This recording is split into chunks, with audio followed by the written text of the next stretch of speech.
So here we have an AXA bike light. It is the Pico15.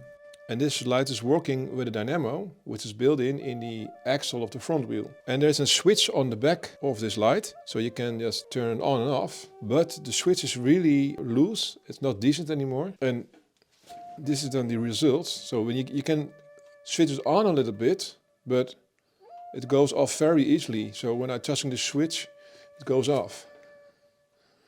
So don't throw it away, because we're gonna fix this, and I will show you how. Because we have to replace the switch, this very small switch on the circuit board, and then it will work again. The first step we have to do is to loosen the bolt with the Allen wrench.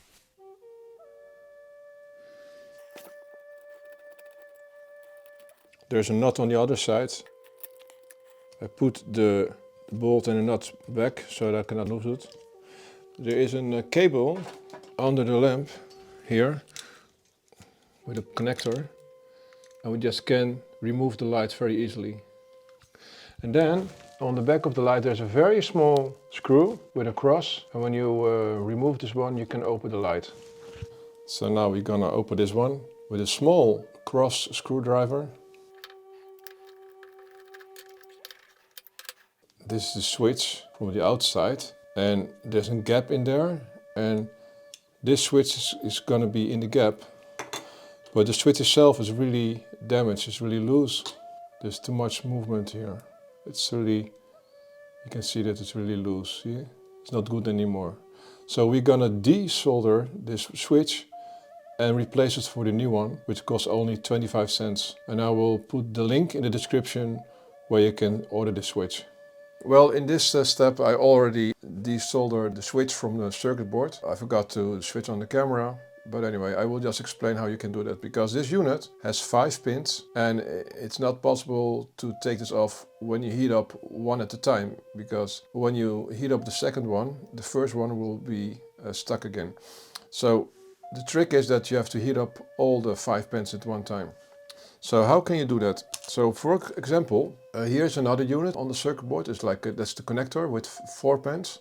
For example, you have a clamp and you put only the unit which you want to remove, you put in the clamp. So in this case I just put it here, just tied it up. So, and then you have this situation. Can you see that in the camera? Only the unit which you want to remove is in the clamp, not the circuit board itself.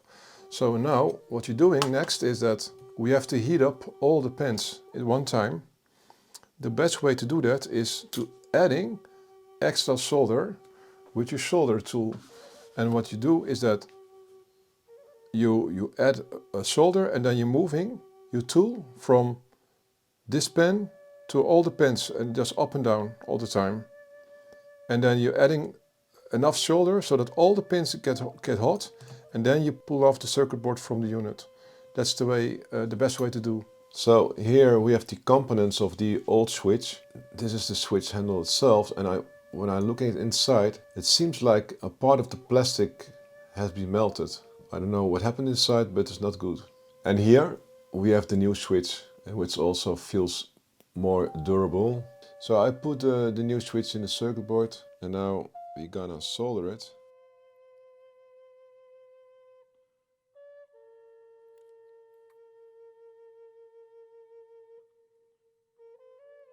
Now we soldered the switch on the circuit board, but this switch has only 3 pins, and it's only soldered on 2 pins because the third one there's no solder platform on the circuit board. So the original one had 2 extra pins from the housing onto the circuit board, so which makes it more stronger. I just made a piece of wood and I'm gonna glue it on the circuit board around the switch, so make it a more stronger base. So be sure that you don't use the liquid super glue, because when the glue comes into the switch you will damage it and it will not working anymore.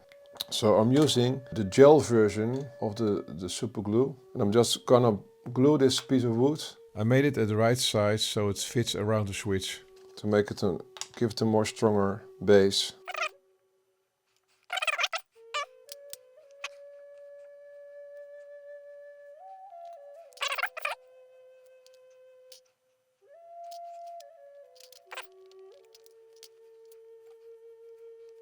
Okay, so the other thing that we're gonna do right now, because the pin of the switch is really thin, you know, this is the housing of the light, and the small pin has to be here in this gap, because you are just moving this switch, but it's really thin, so there's a big risk that it will not be working very well, but I have a solution for that. I want to make the pin thicker. I'm using, like, from a wire, I'm using the isolation material, take a little bit off, just a small amount, and then cut it with a knife.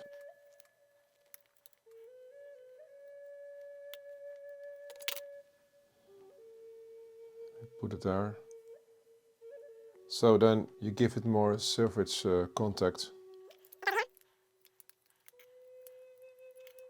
And then this switch should be work.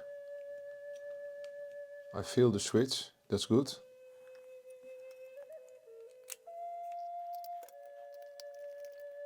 That's really nice. And now we have a new switch. And the result, it's fixed.